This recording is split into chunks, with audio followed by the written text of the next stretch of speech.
Yes बेटा, noun में number हमारे ख़त्म हो गए थे, अब हम करेंगे जेंडर। पेज नंबर 19, वही चैप्टर नंबर 6 हमारा जो चल रहा है, आज हम करेंगे जेंडर। अब है on the basis of gender. Gender के बेस के ऊपर नाउन को कितने भागों में बांटा गया है। Are classified into 4 categories. कितने कैटेगरीज में बांटा गया है? 4 कैटेगरीज में। जैसे कौन कौन सी हैं? Masculine gender, feminine gender, common gender और न्यूट्रल जेंडर। तो पहले लिखेंगे there are 4 categories of gender. Number 1 masculine, number 2 feminine, number 3 common और न्यूट्रल। अब मैस्कुलिन जेंडर के एग्जाम्पल लिखेंगे। Father and dog are masculine, mother and bitch are feminine, person and teacher are common and wood and cement are neutral gender.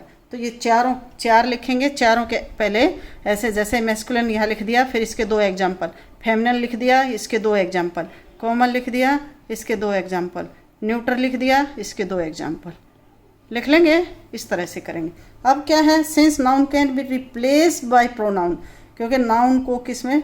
Replaced by pronoun, pronoun के द्वारा भी इसको replace किया जाता है। So pronoun also have different words for different genders. इसलिए pronoun के भी अलग जेंडर के लिए अलग ही शब्द हैं। कौन कौन से हैं? जैसे प्रोनाउन। अब अगला आप क्या लिखेंगे? जैसे मैं एक बार आपको एग्जाम्पल दे करके आपको बता देती हूँ कि ये आपको कैसे लिखना है। ये जैसे आपका पेज है,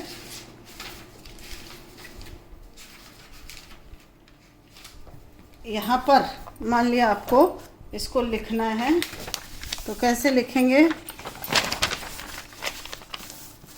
ऑन बेसिस ऑफ प्रोनाउन। क्या लिखेंगे?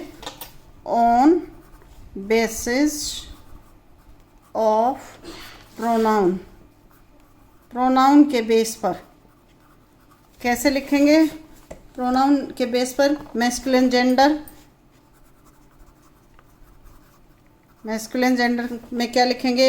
ही, हिज और हिम। ये इस तरह से उसी प्रकार से फिर आ जाएगा आपका फेमिनिन जेंडर में प्रोनाउन कौन से हैं? शी, हर और हर्स। कॉमन जेंडर में क्या है? यू, दे और देयर्स। और न्यूट्रल में क्या है? इट, दैट और इट्स। ये इस तरह से अलग अलग बना लेंगे, आप इसके पार्ट बना करके कर लेंगे। उसके बाद हैं there are 3 ways of changing the masculine noun into feminine.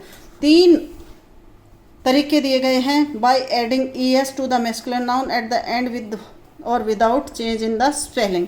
जैसे पोएट, पोएटेस, एम्परर। तो ये बेटा आपको तीनों ये यहाँ तक, बुल का काऊ यहाँ तक सबको लिखने हैं और ये याद करने हैं। एक बार फेयर नोटबुक में लिखेंगे और एक बार अपना लिखने के बाद इसको आप याद करेंगे। याद करके एक साइड के लिख करके और दूसरे साइड के आप रफ कॉपी में बिना देखे लिखेंगे और मम्मी से या अपने बड़े बहन भाई से इसको चेक करवाएंगे। तो ये था आपका जेंडर का यहाँ तक का